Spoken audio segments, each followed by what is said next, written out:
안녕하십니까 위키트리 소셜 방송 시청자 여러분. 안 그래도 짧아진 봄이 올래다 말고 참 사람 애간장을 태웁니다. 날씨가 이럴 때 알레르기 있으신 분들은 더 힘들 텐데 말이죠. 오늘 박영환 원장의 한의학 이야기 두 번째 시간입니다. 박영환 원장님 모셨습니다. 안녕하세요. 네, 안녕하세요. 지난주 첫 번째 방송하고 네. 주변 혹시 무슨 말씀이 있으시던가요? 아직은 잘 못 알아보시지만 네. 그래도 격려의 문자들이 많이 오셨습니다. 예. 글쎄 원장님 인기가 좋아서 그런 건지 아니면 비염을 앓고 있는 환자분들이 많아서 그런 건지 네. 꽤 의견도 많이 들어오고요. 네. 또 이제 트윗을 리트윗 하시는 분들도 네. 꽤 많았습니다. 네. 지난주에는 비염의 증상과 치료에 대해서 저희가 알아봤는데 네. 이번 주에는 알레르기 비염의 예방과 그에 좋은 음식 네. 또 약제, 네. 뭐 생활 습관에 네. 대해서 소개를 해주신다고 하셨어요. 네. 지난 방송 후에 들어온 질문이 있어요. 네. 우선 먼저 답변해 드리고 시작할까요? 예. 첫 번째가 페이스북으로 의견이 있었는데요. 제 친한 동생이 아기를 낳고 비염이 생겼다고 합니다. 네. 하루 종일 휴지 한 통을 다 쓸 만큼 힘들지만 지난번에 네. 이런 분이 있으시다고 꽤 말씀하셨어요. 많아요, 예, 생각보다. 휴지 한 통을 다 쓸 만큼 힘들지만 안 해본 치료가 없는데 소용없다며 그냥 살겠다고 하네요. 네. 원장님께 치료를 받으면 정말 완치가 되는 건가요? 네. 또 콧물은 도대체 어디서 그렇게 끝도 없이 나오는 건지요. 지금 이 본인이 쓰신 건 아니지만 굉장히 힘들다는 게 느껴지는 내용이에요. 네. 예. 오늘 우선, 또 생활 습관에 대해서 말씀을 드리려고 하는 이유가 네. 알레르기성 질환은 결국 생활 습관과 밀접한 관계가 있고요. 지금처럼 출산 후에 생긴다든지 네. 어떤 계기가 있을 때에는 그 계기의 이유가 대부분 다 내가 몸이 많이 피곤해졌을 때 생기게 됩니다. 네. 그래서 생활 습관을 어떤 식으로 조절하느냐가 비염 치료의 관건이기도 하고 그렇군요. 나중에 완치가 된다는 그 기준도 네. 생활 습관이 다 유지가 되었을 때는 완치까지도 충분히 갈 수도 있죠. 네. 그러니까 단순히 어떤 뭐 약을 먹는다든지 침을 맞는다든지 해서 완치가 되는 게 아니고 그럼요. 모든 생활 습관하고 함께 병행하면서 네. 좀 지난번에도 말씀하신 좀 길게 두고 봐야 한다고 네. 하셨잖아요. 예. 그리고 네. 그 콧물은 계속 나오는 게 저도 어릴 때 굉장히 신기했거든요. 예. 풀어도 계속 나오잖아요. 네. 어디서 신기하지 생기는 않아요? 건가요? 이게 우리 몸의 코라는 게 한의학에서 바라보는 것은 코의 질병이 코에만 국한되지 않고 네. 우리 몸 속에 있는 그 면역이랑 연관이 깊다고 말씀을 저번 시간에 드렸는데 네. 그 면역에 나오는 루트 중에 하나가 음식을 먹어서 밥이 입 위에 들어가면 그게 소장해서 네. 영양 흡수가 되거든요. 네. 이 장에서 흡수되는 게 70% 이상이 면역으로 바뀌게 되겠죠. 영양분이. 예. 그래서 이제 소장의나 대장의 그 어떤 에너지나 기운이 굉장히 중요하다고 한의학에서는 여기고 있습니다. 네. 그런데 이 장에서는 염증이 생기게 되면 장액들이 막 분비가 돼요. 장에서도 이렇게 분비가 되고 우리가 네. 상처 나면 고름이 생기잖아요. 네네. 그런 것처럼 우리 몸에 뭔가 염증이 생기면 항상 반응이 고름들이 생기게 돼 네네. 있어요. 그래서 그 고름 같은 성분들이 코에 염증이 생기게 되니까 계속해서 뭐 쉽게 말하면 뭐 백혈구라든지 뭐 그런 식의 농 같은 게 액들이 차게 되죠. 네. 계속해서 분비가 되면 언젠간 낫는데 그것이 생활 습관에서 커버를 못 해주고 아니면 한약 같은 자연스러운 방법으로 커버를 못 해주니까 오히려 몸이 차져서 염증이 더 생기고 콧물은 더 나오고 네. 그게 알레르기까지 발전이 되어서 점점 더 심해지는 악순환이 되는 거죠. 그렇군요. 그러니까 이분은 알레르기 비염이신 게 확실해요. 하루 네. 종일 콧물이 네네. 휴지 한 통을 다 쓸 정도로 흐르는데 저는 여기서 궁금한 네. 점이 있어요, 네. 원장님. 동생이 아기를 낳고 비염이 생겼다고 하는데요. 네. 이럴 수 있습니까? 아이를 낳고 나면 뭐 네. 체질이 변한다고 하나요? 저도 뭐 많이 바뀐 걸 느끼는데요. 비염이 없던 사람이 네. 출산 후에 비염이 생길 수가 있는 건가요? 이 출산이라는 것이 꼭 그 비염이 생기게 하는 원인은 아니고요. 네. 출산을 하고 난 다음에 산후조리의 과정이나 내 몸의 어떤 아까 조금 전에 말씀하신 체질 변화의 과정에서 내가 몸이 약했던 부분에 뭔가 문제가 더 두드러질 수 있겠죠. 예, 그때 방어를 잘 하셨어야 되는데 그때 조치가 조금 부족한 게 아니었나 생각이 들고요. 특히 뭐 코라든지 네. 폐라든지 폐기관이 연결되는 부위가 코, 그다음에 목, 천식 같은 네. 그런 것이나 피부 쪽과 연결돼 있으니까 그때 아마 처치가 조금 잘못되지 않았나 하는 생각이 듭니다. 네, 이 모든 게 그러니까 면역하고 관계가 있다는 말이 맞네요. 네. 출산 후에 몸이 약해지는 여성들이 많으니까 그럼요. 네. 기가 약해진 이후에 약한 코 쪽에 문제가 생겼다 이렇게 보면 되겠고 이분은 치료하시려면 비염 치료만 하시는 게 아니라 몸을 우선 건강하게 만드시는 치료가 먼저 돼야 한다. 그 한의학에서의 비염 치료라는 것은 코에만 국한하지가 않습니다. 네. 내 몸속의 어떤 문제들을 다 보기 때문에 그렇게 쉽게 말하면 그 양방에 가시면 코를 들여다보고 코 속에 그 약물만 네, 주사를 네, 하고 네. 그다음에 항히스타민제라든지 그런 것들을 주사하거나 내복약을 먹게 되는데 그것은 오로지 어떻게 보면 그 알레르기를 막아주는 역할을 하거나 네. 저기 일단 그때의 상황을 대처하는 예. 것이 조금 더 강하죠. 아주 힘든 거는 좀 네. 그 막을 물론 수 있는 아주 힘들 때는 도움을 받을 수도 그럼요. 있어요. 예. 근데 이제 한의학에서 접근하는 방법은 조금은 차이가 난다는 거죠. 그게 몸 전체의 밸런스라든지 에너지 네. 상황이라든지 몸이 특히 하복부가 따뜻해져야 된다든지 장이 좋아져야 된다든지 네. 하는 여러 가지 코 외에 코를 위한 코가 코만의 문제가 아닌 네. 여러 가지 문제가 복합되어 있으니까 그 문제들을 전부 다 고치게 되면 접근 방법이 이제 좀 다르다. 훨씬 더 근본 완치에 가깝도록 예, 할수 좋은 있다는 거죠. 답변이 되셨으면 좋겠습니다. 두 번째는 저희 위키트리로 올려주셨는데요. 비염은 태어날 때부터 갖고 태어나는 선천적인 질병인가요? 하는 질문 올려주셨는데, 네. 근데 앞서 질문하고 이제 완전히 다른 내용이네요. 네, 네. 앞에 질문 올려주신 분은 네. 아이 낳고 비염이 생겼다. 네. 그리고 이분은 선천적인 질병인지 이렇게 여쭤봐 주셨는데 어떻습니까? 이분은 아마 뭐 어릴 때부터 비염이 있어서 고민이셨나 봐요. 그렇죠? 네. 그 비염 같은 경우에는 생활 습관병이 더 큽니다. 알레르기가 왜 생겼을까 하는데 출발을 하는데 네. 물론 선천적으로 예를 들면 부모님께 물려받은 그런 그 DNA 유전 같은 경우에는 보통 그 모든 질병에서 30% 정도는 부모님의 유전을 많이 이야기를 합니다. 예. 그렇지만 부모님과 같이 생활하는 그 생활 환경이나 먹는 음식이나 이런 것들이 비슷하기 때문에 생활 환경에서 오는 유전이 또 한 30-40%를 네, 더 차지한다고 네, 보고 내가 후천적으로 만들어낸 생활 환경이 또 한 30% 정도를 해서 비염이 생긴다고 보시면 되죠. 복합적으로 네. 예, 그러니까 꼭 선천적인 질병이라고만 얘기할 수는 없다. 예, 당연히. 그렇군요. 예, 이렇게 두 분 의견 올려주셨는데 이제 좋은 답변 되셨기를 기대합니다. 자, 그럼 오늘은 조금 한 단계 더 나아가서요. 비염의 예방과 그에 좋은 음식, 약재, 운동, 생활 습관에 대해서 알아보겠습니다. 이 선천적인 질병인가 하고 여쭤봐 주신 분은 네. 한 사람이 아무리 기억을 잘해도요. 네네. 5살, 6살 이전은 잘 생각이 안 나잖아요. 네. 그 이후에 7살, 8살 이렇게 자라면서 이미 비염을 가지고 있었으면 나 이거 태어날 때부터 있었던 병이 그렇죠. 질병이 그런 아닌가 생각을 그런 생각 하실 수 있어요. 네네. 보통 비염 증상이 나타나는 나이는 언젠가요? 그게 알레르기성 비염으로 발전하기까지는 대부분 초등학생 이후가 제일 많고요. 예.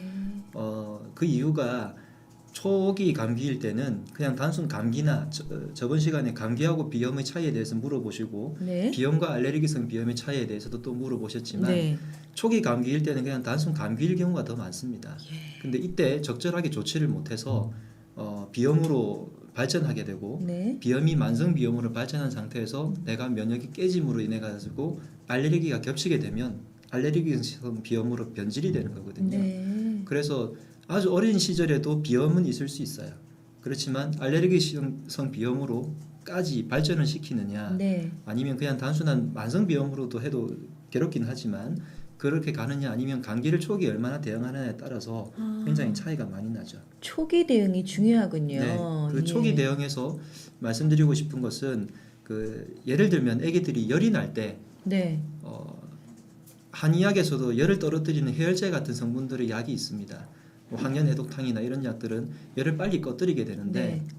예를 들어서 감기가 걸려가지고 애들이 열이 나서 발열이 있을 때 네. 38도 9도 갔을 때 가급적이면 해열제를 빨리 안 쓰기를 권해드리는 이유가 열만 단순하게 떨어뜨리면 오히려 이 말씀을 드리고 싶어요. 감기 바이러스가 우리 몸에서 들어왔을 때 네. 감기가 걸리면 열이 나잖아요. 네. 왜 열이 날 것 같으세요? 몸 안에서 이겨내려고 싸우니까 네. 백혈구, 적혈구가 열이라는 것은 한의학에서 네. 다른 외부의 물질이 왔을 때 그것을 이겨내기 위해서 행하는 어떤 활동이거든요. 네.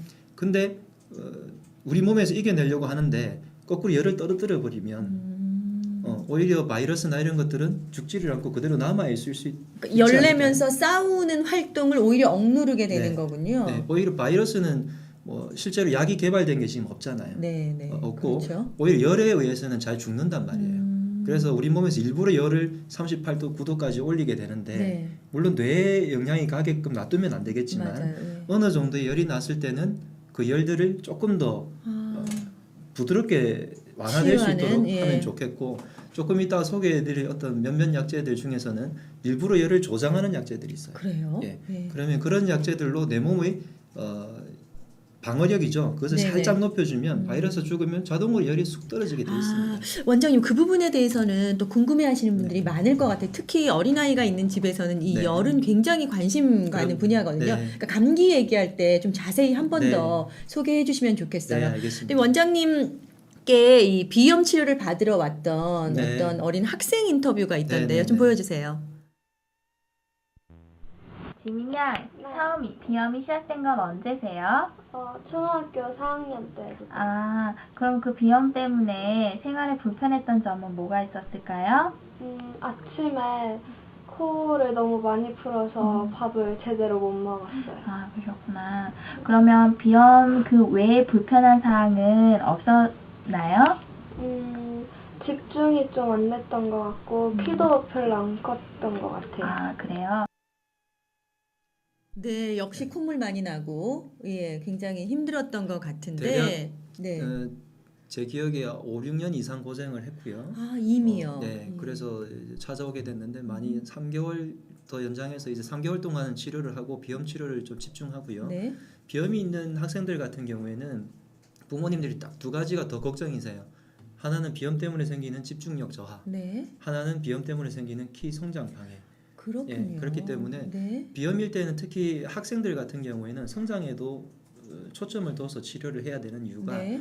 비염일 때 이 부분에 있는 그 부비동 같은 경우에 그 부분이 성장이 되면 비염이 네. 훨씬 더 빨리 낫습니다. 그래서 그렇군요. 학생들은 성장 속도를 조금 더 빨리 하게 해주면 비염이 낫는 속도도 빠르고 네. 또 성장이 되면 부모님들도 더 좋아하시고 애들도 좋아하고 겸사겸사. 치료 방법이 성장 쪽을 치료하면서 비염이 낫는 경우도 네. 있고 비염을 치료하면서 성장을 촉진시키는 경우도 있고 이렇게 양쪽으로 다 효과를 보는 네. 거군요. 그 면역이라는 걸 말씀드린 것처럼 네. 면역을 키워준다는 게 결국 성장과도 연관이 있으니까요. 그렇군요. 지금 학생은 중학생 정도로 네, 네, 네. 보이던데요. 네. 이미 5, 6년 정도 알아왔다면 네, 초등학교 초등학교 때부터. 저학년 때부터 네. 계속 비염을 앓았다는 건데 그러면 감기 같은 경우에는 열이 나도록 좀 내버려 두는 게 더 좋다고 말씀하셨어요. 근데 비염 치료는 빠르면 빠를수록 좋은 건가요? 언제부터 치료를 시작해야 하나요? 예, 조금 전에 말씀해서 열이 나도록 내버려 둔다는 것은 좀, 저도 뭐 잘못 예, 방치된 말씀- 느낌이 들고요. 네. 적절하게 관리를 해야 죄송합니다. 되는데 네. 열을 어떻게 하면 더 효과적으로 우리가 조절을 할 수 있을까의 네. 문제죠. 네. 조금 더 높여서 좋은 경우가 있고 오히려 네. 떨어뜨려서 좋은 경우가 있으니까 네. 그때를 잘 판별을 하셔야 되고요. 네. 감기 열 얘기 조금 더 해도 되나요? 예. 예를 들어서 이 한의학에서는 그 사람을 만져서 맥진을 하거나 네. 온도를 측정하는 방법이 옛날에는 그 온도계로 하지를 않았으니까 예. 수은주가 없었잖아요. 네네. 그 온도계가 온도계가? 없었잖아요. 그렇기 때문에 그 예를 들어 손 같은 경우에 네. 손을 이렇게 네. 예, 저- 예. 오른쪽 손 하나만 속에서 제가 이렇게 허락하게. 잡게 되면 예. 속에서 잡게 네. 되면 네. 손등에 열이 나는 경우에는 감기가 실제로 밖에서 바이러스가 들어와서 온 감기라고 생각을 하고 네. 손바닥에서 예. 열이 더 많이 나면 내 몸 속에서 그 체하거나 속이 안 좋아서 생기는 열이 더 많은 사람들이 손바닥에서 유독 더 많은 열을 내요. 네. 그 다음에 귀를 만졌을 때 네. 애기들요. 네. 실제로 내가 감기가 걸려서 열이 나게 되면 귀도 뜨거워지는데 네. 감기가 안 걸렸는데 열이 나게 되면 귀가 오히려 차가운 상태로 있어요. 신장에서 열이 나는 것이 귀에서 표현이 되기 때문에 네. 이렇게 몇 가지 그 외에도 예, 구분할 한의사들은 수가 뭐 전문가들이니까 조금 더 많은 걸 가지고 구별을 하겠지만 제가 이제 치료받으시는 부모님들께는 아주 간단하게 그렇게라도 해보시고 네. 판단을 해서 연락을 주시거나 조금 이제 유도리 있게 조금 하시면 좋겠다. 네. 너무 이제 열 난다고 해서 응급실에 바로 뛰어가시는 것보다 그래서 일단 그 해열을 하지 않아야 될 상황에서 해열을 하게 되면 네. 체했는데 열이 나는 경우에 해열제를 먹게 되면 해열하는 한약을 먹게 되면 오히려 체기가 남아 있어서 감기가 더 오래 갈 수도 있거든요. 네. 그래서 그런 거를 생각을 좀 해주시고 몇 가지 매뉴얼을 네. 좀 알아둬야겠어요. 네. 아이가 열이 나면 사실은 엄마는 융통성 발휘가 잘 안 돼요. 그렇죠. 네. 겁이 나고 네. 어쩔 줄 몰라 하시죠. 맞습니다. 그 앞서 지금 학생 인터뷰 보고 말씀 나누고 있는데요. 네. 일찍 치료할수록 네. 좋은가요? 네. 뭐 어떤 병이든 당연히 조기에 치료하는 것이 더 빠르고 네. 그 성인이 이상이 되면 힘든 이유가 생활 습관 교정이 안 돼요. 아, 특히 예. 성인 남성들은 술을 그렇게 먹거나 알레르기성 비염은 염증이기 때문에 예. 그 염증을 술이 조장하잖아요. 네. 그래서 염증이 있을 때 술을 마시면 더 심해지는 게 당연하고 매운 음식이나 이런 것들이 일시적으로는 좋아지지만 네. 많은 분들이 조금 오해하시는 것 중에 하나가 그 매운 음식을 먹었을 때 콧물이 더 뻥 뚫리잖아요. 아, 그렇죠. 예, 예. 일시적으로 그것 일시적으로. 때문에 난 이걸 먹어야 코가 뚫린다고 해서 먹게 되는데 매운 걸 자꾸 먹다 보면 위장에서 열이 올라오는 것이 배에서 조절이 안 돼서 코가 아. 나중에는 오히려 더 더 쉽게 막히는 쪽으로 그렇군요. 발전을 하거든요. 예. 그래서 담담한 음식을 자주 드시기를 더 권해드리는데 그런 생활 습관들이 이 20대가 넘기 시작하면서부터 말을 안 들어. 네. 그래서 어쨌든 그런 생활 습관 교정도 있고 네. 약발이라고 그러죠. 네. 그 속된 말로. 네. 약발이 더 잘 듣는 시기도 어릴 때 훨씬 더 흡수가 네. 잘 되니까 조기에 치료하시는 게 더 나을 것 같습니다. 지금 이렇게 말씀 내용은 그 술 많이 먹는 남편 나무라는 그 주부 같은 내용이 아유 이 인간이 술을 그렇게 먹어요. 많이 안 나와요. 뭐 30, 40이 넘더니 습관을 그렇게 못 고쳐요. 그런 이게 얘기처럼 이 해주셨어요. 환자분들이 병이 안 나으시면 예. 네. 의사분들이 더 답답해하거든요. 아, 정말 그러시군요. 답답해요. 잘 나와서 고맙다는 아. 소리를 듣는 게 훨씬 더 낫거든요. 네. 네. 그러면 매운 음식은 좋지 않다고 말씀해 주셨고 네. 비염에 좋은 음식은 뭡니까? 그러니까 어떻게 맵다를 따지면 담담한 음식에서 매운 정도의 중간 정도가 오히려 낫겠죠. 굉장히 모호하죠. 네. 네. 그렇지만 어쨌든 맵고 자극적인 것을 자꾸 드시지 말라는 뜻으로 말씀드렸어요. 아, 네. 맵고 자극적인 거는 네. 좋지가 않다. 그러면 음식은 자극적인 건 일단 나쁘다고 하셨고 네. 약재는 어떤 걸 쓰십니까? 예, 약재 중에서 전에 제가 신이 그 목련 네, 콩을 네. 말씀드렸는데 오늘 나 너무 귀여운 거를 지금 들고 오셨어요. 마침 저는, 네. 그 오늘 아침에 운동 나갔다가 네. 조깅하러 갔다가 그 길거리에 떨어져 있는 게 있길래 주워 봤는데요. 네. 이 목련꽃 봉오리가 사실은 이렇게 되기 전에 게 약력이 더 셉니다. 네. 그래서 조금 덜 피기 전인데 지금 이제 이번 주 말이면 아마 다 필 것 같아요. 그래서 조금 덜 필 때 솜털이 이렇게 나 있을 때 아. 이걸 가지고 약재를 많이 쓰게 되는데 네. 빻아서 그냥 이 자체를 그냥 차로 뜨거운 물에 담궈두면 그래요? 봉오리 살 열리면서 또 예쁘게 드실 수도 있어요. 아. 그래서 이게 신이의 신자가 예. 매울 신자를 쓰는데 여러 가지 설이 있지만 실제적으로 약성이 조금은 매운 성질입니다. 그래서 얘가 복용하거나 네. 빻아가지고 약간 살짝 태워서 가루내서 빻아서 코에 넣기도 하고요. 물론 여러 가지 약재들을 쓰면 더 좋겠지만 네. 아주 그냥 간단한 약재 하나만 말씀드리면 네. 그런 것들로 신이가 있고요. 네, 넣을 수도 있고요. 자료 화면을 네, 보여드리는데 네, 좀 보여주세요. 예를 들면 사진이 있죠? 혹시 나오는 대로 네네. 네, 강활이나 이런 약재들은 그 감기에 많이 쓰이게 됩니다. 산형과라고 부르는데 꽃이나 이런 것들이 살짝 활짝 피게 되는 그런 형태의 아. 그 식물들이 예? 있습니다. 예? 이건 저런 뭔가요? 식물들은 좀 감기에 많이 쓰이고요. 네. 이거 많이 보셨을 건데. 계피? 예, 맞습니다. 아, 예. 네. 이 계피는 그 열을 조금 따뜻하게 만들어주죠. 아, 예. 시나몬이라고 해서 네. 계피 같은 경우에는 굉장히 하복부를 따뜻하게 해주고 혈액순환을 잘 시켜주고 지금 보이는 거는 생강이죠. 생강입니다. 생강 역시 따뜻하게 저는 하죠. 이 생강을 네. 일상생활에서 많은 분들이 매일마다 좀 드시도록 권하는 아주 좋은 약재로 그래요? 보내드리고 있는데 예. 물론 지금 조금 전에 보여드린 신이 꽃봉오리가 나가네요. 네. 그 생강 같은 경우에는 몸을 따뜻하게도 하고 피를 맑게 하며 네. 옛날에 뭐 공자 같은 분은 하루에 생강 3쪽을 일부러 먹었다는 말이 있을 정도로 건강에 굉장히 도움이 됩니다. 차도 역시 도움이 된다는 네, 그래서 말씀이시죠? 생강차를 예. 항상 자주 드시고 그 면역에 대해서 말씀드렸는데 네. 면역의 최고봉인 우리나라 약재는 뭐니 해도 인삼. 인삼을 들 수 있죠. 아. 그래서 인삼을 인삼 같은 경우에도 약재로 많이 원장님 응용을 저거 합니다. 인삼주는 아니죠? 네. 예. 저는 제가 아, 먹겠습니다. 죄송합니다. 이건 뭔가요? 네. 이것도 이제 이거는 그 황기라는 아, 그 황기. 약재의 윗부분의 그 꽃잎 부분인데 예. 사실 저 뿌리 부분을 약재로 더 쓰죠. 그렇군요. 황기는 그 땀이 많은 나는 사람들한테 네네. 좋다는 거죠. 황기는 땀이 많이 나는 사람들께는 땀을 조금 적게 만들어 주고요. 네. 땀이 적게 나시는 분들께는 땀을 조금 더 원활하게 소통이 되도록 만들어 주고요. 예. 그러니까 피부의 땀구멍을 조절해 주는 폐기운을 좋게 해서 땀구멍을 여닫는 기능을 그렇군요. 잘 하게 해주는 약재가 황기고요. 똑똑한 약재군요. 예, 맞습니다. 예. 그 황기 같은 경우는 뿌리가 굉장히 깊어요. 예. 그 심지어 포크레인으로 파내야 될 정도로 깊은 오래된 그래요. 것들을 예. 예. 그래서 아주 깊은 곳에 있는 그 농이나 이런 것들을 뽑아 올린다는 기능을 그 한의학에서는 약재들 그런 식으로 기능 해석. 유출을 해서 아. 다시 요즘은 양리 실험으로 네. 그걸 증명해내고는 있지만 네. 예전에는 그런 식으로 생각을 해서 아이디어를 많이 얻었습니다. 그렇군요. 그래서 황기 같은 경우에는 농이 조금 있거나 할 때도 빼내거나 네. 또 황기가 그 삼계탕에 인삼이 좀 열이 많아서 잘 안 드신다고 네. 기피하시는 분들은 황기를 많이 드시잖아요. 아, 예. 그런 경우에도 그 내 몸의 기운을 많이 올려주는데 하수오, 황기, 인삼 이런 약재들이 굉장히 많이 도움이 되는 약재들입니다. 예, 그렇군요.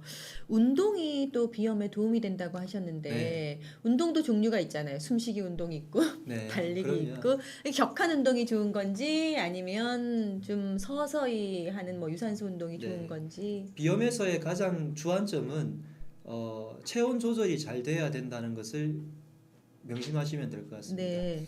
너무 격하게 운동을 하게 되면 오히려 체온이 뚝 떨어져 버리죠. 격하게 운동하면요. 네. 예. 격하게 운동하고 나서 코가 막힌다든지 콧물이 더 심하게 흐르는 경우가 많게 되거든요. 네. 그래서 특히나 운동 후에 샤워라든지 이런 걸 하실 때 체온 조절이 잘 되게 조절을 하시고 아침에 일어나서 내가 방문을 열고 나갔을 때 네. 너무 따뜻한 방에 있다가 찬 거실로 나가는 것도 문제가 될 수 있어요. 네네네. 그래서 그런 것처럼 운동을 하고 난 다음에 샤워를 바로 하는 것도 문제가 되겠죠. 네. 그 지난번에 그 온도차가 네. 갑자기 나는 걸 제일 조심하라고 말씀하셨는데 운동도 역시 운동한 후에 갑자기 차갑게 몸이 뜨거워졌다고 네. 차갑게 샤워를 하거나 네네. 찬 공기를 마시거나 하는 건 좋지 않다는 네. 말씀이시고요. 예를 들면 그 네. 수영 같은 운동이 아주 좋은 운동임에도 불구하고 네. 수영장을 갔을 때 그 물에 있다가 나와서 샤워하고 뭐 이런 과정에서 온도를 굉장히 많이 뺏기게 되고요. 예. 또 물속에 들어갔다가 나왔다 하는 그런 것에서 좀 온도가 조금 차이가 있는 것 같습니다. 예. 지금 질문 하나 들어와 있는데요. 코골이와 비염이 관계가 있나요? 하는 질문이 들어와 있는데 네. 글쎄 저도 들어보니까 궁금하네요. 비염 있는 사람이 코 골게 되나요? 네. 어떻습니까? 비염이 있으면 염증이 생기기 때문에 네. 그 코 안에 부비각 내에 살들이 더 많이 붙게 되겠죠. 아. 그렇게 됨으로 해서 공기가 들어들 때 네. 숨이 제대로 잘 못 쉬게 되거나 네. 염증 때문에 부어가지고 그 부분에 그 뒷부분에 있는 네. 코골이를 발생시키는 부분에 떨림 현상을 일으키는 그 부분에 영향을 피 미칩니다. 같은 소리가 나는 네. 거죠. 그래가지고 그래서 좁아지고 특히나 공기가 잘 드나들지 못하니까. 비염이 있으면서 살이 찌고 술 많이 드시고 피곤하신 분들이 코골이가 많기 때문에 네. 이것들을 원인들을 하나씩 다 제거해 나간 상태에서도 코골이가 남아 있으면 네. 코 자체의 어떤 변형 문제를 생각할 수 있겠지만 비염도 있고 술 술도 드시고 드시고 살도 찌고. 살도 찌고 이러신 분들은 하나하나 다 해결을 한 다음에 하셔도 충분하다고 생각합니다. 그러면은 비염이 완화되면 코 코골이가 고는 게 많이 줄어들 수 완화됩니다. 있다. 네. 그렇군요. 이거 아주 밀접한 관계가 있는 거군요. 코니까요. 네. 코니까. 예, 앞서 이제 운동 얘기 돌아가서요. 네. 그러면 뭐 간단하게 걷는 게 좋습니까? 뛰는 게 좋습니까? 뛰고 걷거가 하는 게 그 차이는 없고요. 차이는 없어요. 내 몸에 적당하게 하는데 근력을 조금 더 키워주시는 것에 초점을 두셨으면 좋겠어요. 네. 우리 몸에서 열을 조절하는 기관은 예. 피가 많은 곳에서 열을 조절합니다. 피가 우리 몸에서 간에서 많이 저장되어 있다가 네. 뇌에서 많이 쓰고 심장에서 펌프질을 해내는데 그것들 보조해주는 창고가 근육입니다. 예. 그래서 그 근육이 얼마나 발달되어 있느냐가 내 몸에 피의 혈액 순환이 얼만큼 잘 되냐 하는 거고 그렇군요. 그게 잘 되게 되면 체온 조절도 잘 될 수밖에 없겠죠. 네. 그래서 조금 빨리 걸어 주셔도 되고 등산을 하셔도 좋고 뛰거나 이렇게 하셔도 뭐 어떤 것이든 무방한데 하고 난 다음에 근육량을 늘려주고 네. 그다음에 하고 난 다음에 목덜미를 충분하게 닦고 닫고. 땀이 나니까. 아, 네, 이 식으면 부분. 차가워져서 네네. 그런 건가요? 등산을 네. 가시더라도 뭐 스카프라든지 뭐 이런 것들을 해서 네네. 목을 항상 보호하시고 감기 걸릴 때 목만 보호하셔도 감기가 네, 많이 맞아요. 좋아지니까. 예, 목감기가 아니고 네. 비염은 코에 관련됐지만 목을 좀 따뜻하게 네, 하는 네. 게 도움이 된다. 그러면은 몸에 근육량이 적은 사람이 네. 비염이 생길 확률이 그럼 더 높아지는 건가요? 뭐 그것에 대한 상관관계를 조사를 하지는 않았지만 네. 충분히 유추해 볼 수는 있죠. 네. 내가 몸이 더 약하고 근력이 약하신 네. 분들이 몸이 더 약하지 않겠어요? 근데 만약에 알레르기 비염이에요. 네. 그냥 뭐 단순히 말하는 네. 다른 염증이 있는 게 아니라 알레르기 비염인데 이거를 치료하지 않고 그냥 내버려 두면 네. 다른 병으로 뭐 증상이 더 심해지거나 다른 병에 걸리거나 그럴 수 있나요? 알레르기성 비염이 처음에는 하루에 한 두세 번쯤 재채기를 하다가 방치하게 되면 나중에 휴지 한 곽으로도 아침에 모자랄 정도가 네. 되듯이 정도가 심해질 수 있는 게 하나가 있고 네. 두 번째는 비염 자체가 심해져서 축농증 같은 다른 질환으로 전이되는 경우도 있긴 합니다. 네. 그렇지만 알레르기성 비염은 조금 다른 질병이긴 하고요. 그 다음에 알레르기 삼총사라고 있는데 혹시 아시나요? 알레르기 비염이 네. 있겠고요. 알레르기 가려움증? 알레르기 삼총사는 비염과 네. 아토피, 네. 천식을 알레르기 3대 질환이라고 그럽니다. 예, 달타냥은 없어요. 네. 그래서 이것 세 가지가 모두 한의학에서 폐가 네. 잘못되어서 기운이 떨어져서 아. 생기는 증상들을 보고요. 예. 그래서 이 아토피 있는 애들은 대부분 다 비염과 천식으로 또 발전한다고 천식까지도 하더라고요. 할 수도 있는 충분한 요인을 가지고 네네. 있죠. 그리고 대부분 다 또 겹쳐 있는 경우가 많고요. 예. 그래서 이것을 방치한다고 해서 이 방치한 것 때문에 병이 된다기보다는 원래 그런데 걸리기 쉬운 아동들이 아니면 성인들이 그런 인자에 계속해서 노출이 되고 방치해두게 되면 네. 다른 병들도 더 생길 수 있는 여지가 충분하다는 거죠. 예, 그러니까 비염 증상이 있을 때 만약에 어린아이라면 다른 아토피나 천식도 일어날 수 있는 인자를 가지고 있는 아동이라고 보고 네. 조금 치료를 시작하는 게 네, 맞습니다. 올바른 방법이겠군요. 아, 보통 이제 코에서 일어나는 일이라고 보잖아요. 네네네. 그러면 집에서 흔히 뭐 지압이라든지 침이라든지 얼굴 주의를 하시나요? 어떤가요? 네.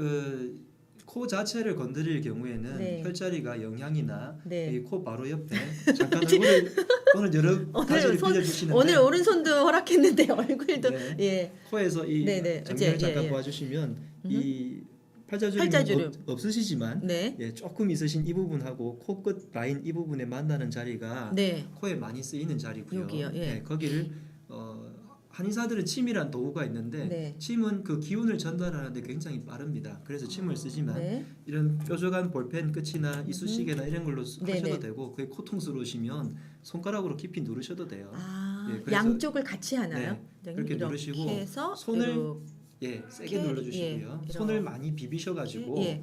따뜻하게 되었을 때 코 양쪽 혼자. 옆에 뿌리 부분 있죠. 예, 여기. 네, 예, 그 부분 중에서 특히나 이렇게 살짝 튀어나온 이 아, 뼈가 코 뼈끝 옆에 부분. 뼈끝. 네, 예. 그 부분을 중점적으로 해서 세게 손을 자주 따뜻하게 문질러 해서요. 네, 자주 문질러 주면 주셔도 코에 굉장히 좋고 옛날에 문헌에 많이 적혀 있는 방법입니다. 예. 그 외에도 학곡, 곡지, 그다음에 아까 말씀드린 감기에 예방되는 풍지 같은 풍부, 풍지 같은 예, 이 목 뒷골. 뒷덜미 예. 이런 부분들을 자꾸 풀어주시고 학곡 혈자리는 너무 네네. 유명한 혈자리니까 다시 오른손을 빌리겠습니다. 첫 번째 손가락과 두 번째 손가락이 만나는 부분에 예. 골짜기 부분에 있는 이 부분들이 정확한 혈자리는 전문적으로 배우셔야 되겠지만 이 부분 전체를 지압이니까 다 눌러주셔도 좋겠습니다. 예. 그래서 이 부분을 자극을 해주시면 합곡은 흔히 한의대생들이 공부를 할 때 5천만 원의 합곡이라고 해서 모든 병에 모든 사람에게 쓰일 수 있는 소화가 안 좋아도 여기를 쓸 수 네. 있고 내가 얼굴에 질환이 있을 때도 쓰고 뭐 어떤 질환에도 합곡이 많이 쓰입니다. 그래서 아주 쉽게 접근할 수 있는 혈자리고 네. 또 잡기도 쉽고요. 5천만의 네. 혈자리군요. 예. 그럼 너무 많이 이곳을 누르면 뭐 네. 좋지 않은 것도 있습니까? 뭐 뭐든지 지나쳐가지고 좋은 건 없겠죠. 아. 뭐 오히려 멍만 들고 만다든지 그런 경우도 있으니까 네. 지나치게 하지 말고 적절한 압력을 주시고 자극을 해주시면 되겠습니다. 네. 오늘 지난주에 이어서 알레르기 비염에 대해서 알아봤습니다. 우선 원인과 증상 치료에 대해서 알아봤고요. 네. 오늘 운동, 좋은 음식, 약 숙제, 생활 습관에 대해서 쭉 들어봤습니다. 원장님, 네. 비염 환자들이 네. 많으니까 이제 궁금한 점들이 많이 들어올 거예요. 네, 네. 질문 이제 들어오시면 또 네. 다음 주에 네. 친절하고 성실한 답변 부탁드리겠습니다. 네, 알겠습니다. 오늘 말씀 고맙습니다. 네, 감사합니다. 감사합니다. 저희 다음 주에 또 뵙겠습니다. 의견 많이 올려주세요. 고맙습니다.